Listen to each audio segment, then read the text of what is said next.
Hello everyone, मेरा नाम नीलेश है। और कई दिनों से मुझे ये क्वेश्चन आ रहा है कि लास्ट जो ये मंथ है उसमें रिवीजन कैसे करना है।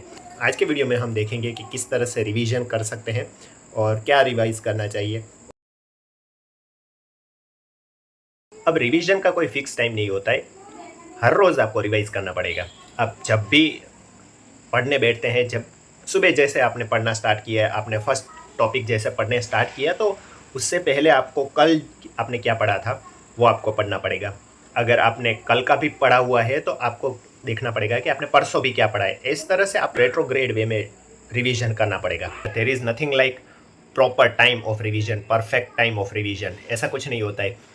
तो कई लोगों को मैंने देखा है कि वो ऐसा सोचते हैं कि एक बार मैंने जनवरी तक रिवीजन ख़त्म कर दिया और उसके बाद में फरवरी में मैं फिर से रिवीजन करूँगा। ऐसा नहीं होता है, रोज़ रोज़ आपको रिवीजन करना पड़ेगा।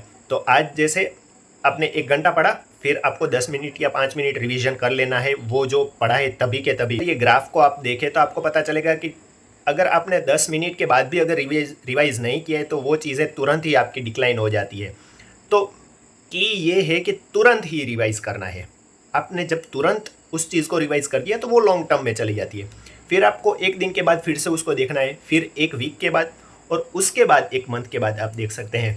तो ऐसा नहीं होता है कि पूरी पल्स एक बार ख़त्म करके फिर आप रिवीजन करने बैठे हो। क्या रिवाइज करें? अब अगर आपने एक बार पल्स कर ली है तो आपको बार बार पल्स रिवाइज करती रहनी पड़ेगी। उसके साथ आप पेपर कर सकते हैं, उसके साथ आप प्रैक्टिस टेस्ट कर सकते हैं, लेकिन सबसे पहले मिनिमम रिक्वायरमेंट है कि आपको पल्स देखनी पड़ेगी। अब पल्स में मेरा ये अप्रोच रहा है कि जो भी क्वेश्चन मुझे आते होते थे वो मैं डायरेक्टली उसको एक्सक्लूड कर देता था। मैं जनरली वही क्वेश्चन रिपीट करता था जो मैंने टिक मार करके रखे हैं, जो जो मेरे आंसर गलत हुए थे। प्लस क्वेश्चन के साथ मैं आंसर एक बार देख लेता था, उन एक्सप्लेनेशन में भी वही चीज़ें जो मुझे इंपॉर्टेंट लगती है और वो जो मुझे नहीं आती है मैं सिर्फ उनको ही रिवाइज़ करता था।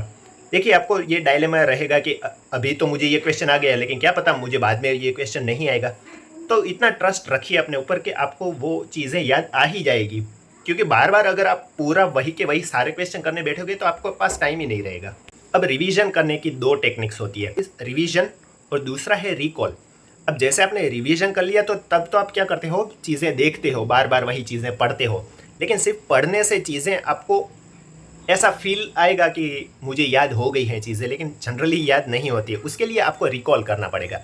तो जैसे ही आपने कोई चैप्टर पढ़ लिया है तो बुक बंद करके एक बार याद करने का ट्राई कीजिए कि मैंने क्या क्या लर्न किया है इस चैप्टर में, ठीक है। फिर आप बुक खोल के उसको रिवाइज कर सकते हैं। जैसे दूसरे दिन आप कुछ नया पढ़ने जा रहे हैं तो उससे पहले आप बुक बंद करके याद कीजिए कि मैंने कल क्या पढ़ा था। जो इंपॉर्टेंट चीज़ें हैं, फैक्ट्स है, उसको याद करने का ट्राई कीजिए। तो ये हो गया रिकॉल। तो रिवीजन और रिकॉल ये दोनों चीज़ें आपको करनी पड़ेगी। रिवीजन आपको, ठीक है, रिवीजन आपकी मेमोरी बढ़ाएगा, आपका नॉलेज बढ़ाएगा, लेकिन रिकॉल आपको कॉन्फिडेंस देगा।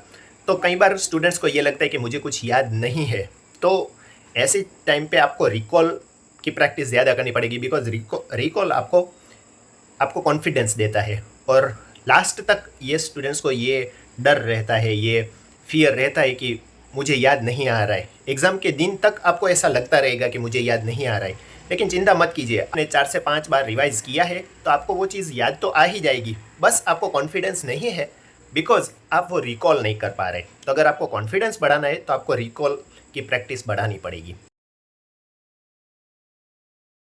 अब रिकॉल के लिए डिफरेंट डिफरेंट टेक्निक्स होती है। पहली चीज़ कि आप बुक बंद करके अपने आप रिकॉल करिए कि मैंने क्या पढ़ा है। दूसरा, आप किसी को टीच कर सकते हैं, पढ़ा सकते हैं। कोई कंसेप्ट आपने, जैसे आपके जूनियर को पढ़ा सकते हैं, तो कोई चीज़ किसी को पढ़ानी है तो पहली उसकी रिक्वायरमेंट ये है कि आपको वो चीज़ अच्छे से समझनी पड़ेगी। तो ये एक मेथड है कि आप दूसरों को पढ़ा सकते हैं। तीसरा, आप फ्लैश कार्ड बना सकते हैं। Pharmacology, anatomy, pathology, oral pathology, ये जो सब्जेक्ट है जहाँ पे हमें चीज़ें मगअप करनी होती है, तो ऐसे सब्जेक्ट्स के लिए आप फ्लैश कार्ड बना सकते हैं। आप फ्लो चार्ट बना सकते हैं, बुक बंद करके सिर्फ डायग्राम बना सकते हैं, फ्लो चार्ट बना सकते हैं। जब आप ऐसे करते हैं तो आप अपने ब्रेन को थोड़ा स्ट्रेच करते हैं, उसकी लिमिट्स को थोड़ा स्ट्रेच करते हैं, तो उससे आपके ब्रेन को भी हैबिट पड़ती है नई चीज़ें याद करने की। उसके अलावा आप डिफरेंट डिफरेंट प्रैक्टिस टेस्ट दे सकते हैं। प्रैक्टिस टेस्ट देने से भी अगेन आपको चीज़ें याद करने की ज़रूरत पड़ेगी। जितने आप प्रैक्टिस टेस्ट ज़्यादा दोगे उतना आप एनवायरनमेंट के लिए, जो एग्ज़ाम का एनवायरनमेंट होगा उसके लिए आप हैबिचुएट होगे, प्लस आपके ब्रेन को वो आदत पड़ेगी इन्फॉर्मेशन रिट्रैक्ट करने की। उसके अलावा रिवीजन के लिए आप एक दूसरे के, जब आप दोस्तों के साथ बैठे हुए तो चीज़ें डिस्कस कर सकते हैं। रिवीजन का मतलब ये नहीं है कि सिर्फ बुक खोल के आप सिर्फ बार बार वही चीज़ें पढ़ रहे हैं।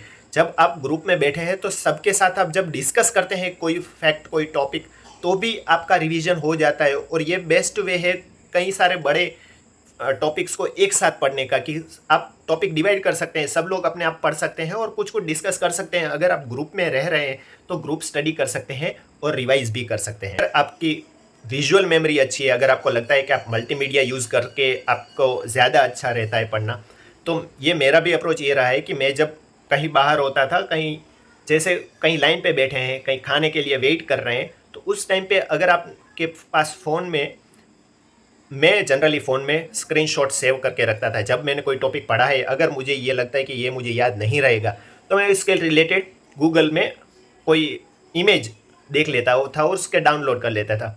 बाद में जब हम कहीं फ्री बैठे हैं तो उस टाइम पे हम ऐसी फिगर्स जो स्क्रीनशॉट मैंने लेके रखे थे, तो ऐसे स्क्रीनशॉट में बार बार पढ़ता रहता था। तो ये भी आप कर सकते हैं कि जो टॉपिक के रिलेटेड जो डायग्राम्स होते हैं, फिगर्स होते हैं, उसको फ़ोन में सेव करके रख सकते हैं और बाद में जब भी आप फ्री है तो सिर्फ वो फिगर्स को रिवाइज करते रहिए। तो ऐसे में आप फ्री टाइम में भी रिवीजन कर पाएंगे और आपका जो पढ़ाई का जो प्रॉपर सेल्फ स्टडी का टाइम होगा उसमें आप पूरा टाइम पढ़ाई में दे पाएंगे। ओके, सो आई होप ये वीडियो कुछ हेल्पफुल रहेगा। कई स्टूडेंट को ये डाउट था, इसलिए मुझे जल्दबाजी में ये वीडियो बनाना पड़ रहा है। अगर कोई डाउट है, कोई क्वेरी है, तो आप मुझे कमेंट सेक्शन में लिख के भेज सकते हैं। Thank you.